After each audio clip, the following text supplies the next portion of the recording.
Bonjour et bienvenue dans cette nouvelle vidéo. Donc aujourd'hui, je vais vous parler de 3 romans issus de la dernière rentrée littéraire. Alors, le premier roman dont je voulais vous parler est un premier roman. Il s'appelle Les enfants endormis d'Anthony Passeron. Donc dans ce roman, en fait, on retrouve le projet de l'auteur qui a voulu retracer l'histoire de sa famille. En fait, il y a un peu un mystère autour de la mort de son oncle. Et à partir de photos et de bobines de Super 8, il va retracer donc toute cette histoire. Donc on se retrouve à côté de Nice. On apprend que sa grand-mère Louise est d'origine italienne, qu'elle a fui le régime fasciste avec ses parents et que dans la vie pour elle c'était très important donc de s'intégrer.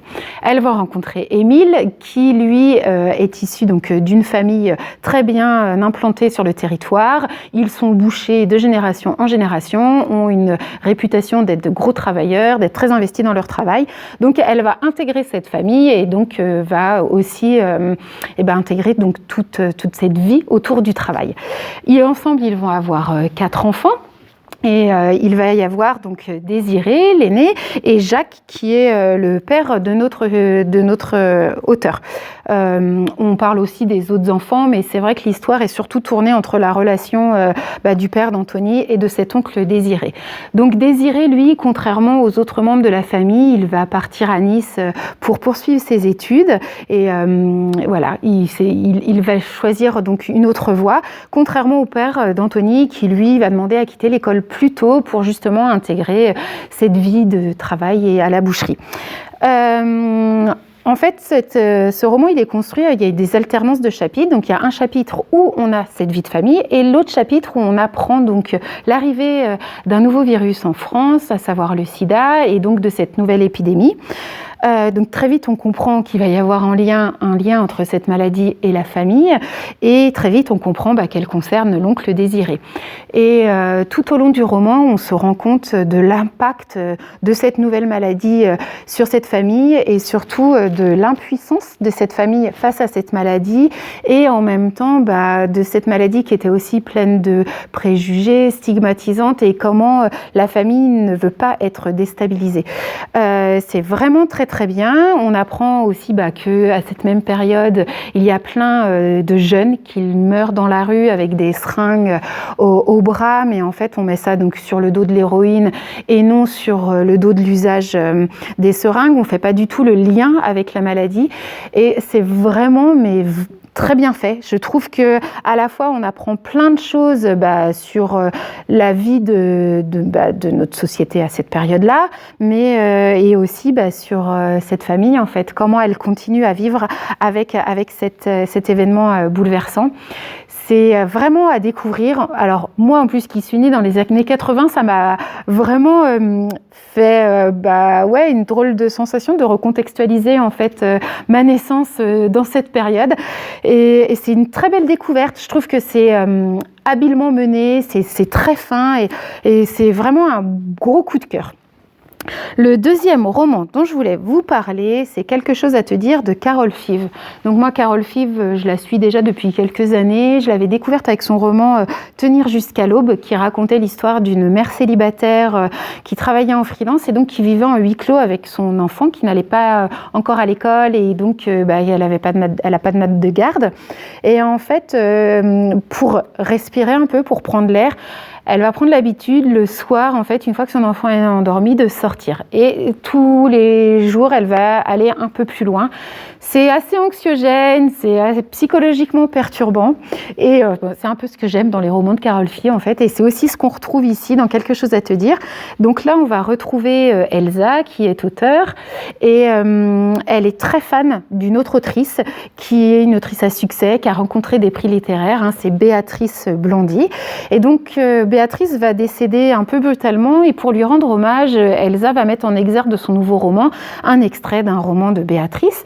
Suite à ça, le mari de celle-ci va la contacter et il va naître entre eux une relation. Et donc petit à petit, Elsa va entrer dans la vie de Béatrice et va peut-être comme si elle lui prenait un peu sa place, comme si elle la remplaçait. C'est très perturbant, franchement. En fait, c'est une lecture qu'on ne lâche pas parce qu'on a envie de savoir jusqu'où cette histoire va aller. J'avoue que la chute vaut le détour parce que moi, je m'y attendais pas du tout.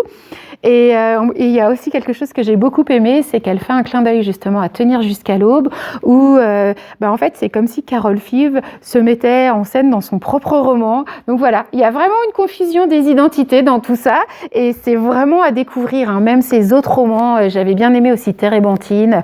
Vraiment, moi une auteure que je trouve très plaisant à lire, quoi. Vraiment, à chaque fois c'est un bon moment de lecture, et donc je vous invite à les lire aussi. Et le dernier roman dont je voulais vous parler, c'est aussi un premier roman, c'est Sa préférée de Sarah Jolien-Fardel.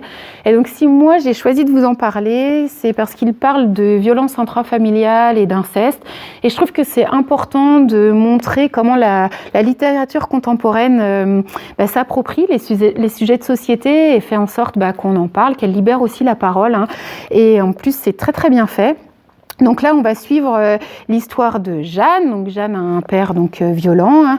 Après, on voit qu'il n'est pas violent de la même façon avec tous les membres de la famille. Donc elle va tout faire pour quitter ce milieu familial malsain. Et après, elle nous raconte comment elle se construit en tant qu'adulte avec ses souvenirs, quelle relation elle a à son corps, quelle relation elle a avec les autres hommes. C'est vraiment très bien fait. En plus, dans le style, il y a beaucoup d'oralité. En fait, j'avais l'impression que l'auteur était à côté de moi et qu'elle me faisait une confidence en fait sur son histoire. C'est à découvrir aussi. Et j'ai choisi de vous en lire un petit passage que je trouve assez révélateur du contenu et du style. De l'attirance, du désir ou même de mes goûts, je ne savais rien. Rien. Si à 20 ans, j'étais si indifférente au sexe, c'est que j'étais imperméable à tous les plaisirs. Être aux aguets avait accaparé tout mon être, esprit et corps, chaque jour. Anticiper les gestes de mon père, avoir peur à chaque instant. Faut l'imaginer ça tous les jours, la trouille tous les jours. En rentrant de l'école, se demander s'il sera là, s'il sera bourré, énervé. Avoir le souffle bloqué au moindre bruit, ou pire encore, au son de sa voix, à sa manière de poser ou de jeter ses chaussures, être en apnée à table ou dans la salle de bain, en faisant les devoirs ou en lisant. Mon corps est un rempart. Jamais de nonchalance, de la nervosité dans les jambes pour détaler. Mon corps est un radar. Détecter la présence de mon père, courber la nuque, mais garder les yeux levés, tête et épaules rentrées, la bosse de bison naîtra vite.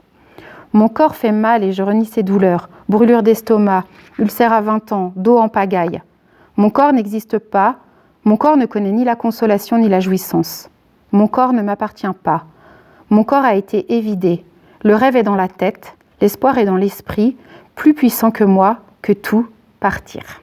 Donc c'est sur ces quelques mots que je vais vous laisser. Je profite quand même de cette vidéo pour vous annoncer le prochain rendez-vous Et nous liserons, qui aura lieu le samedi 12 novembre à partir de 10h30. Comme nous avons beaucoup aimé lire Encabanier et Sauvagine, on a choisi d'orienter ce rendez-vous sur la littérature québécoise et canadienne en langue française.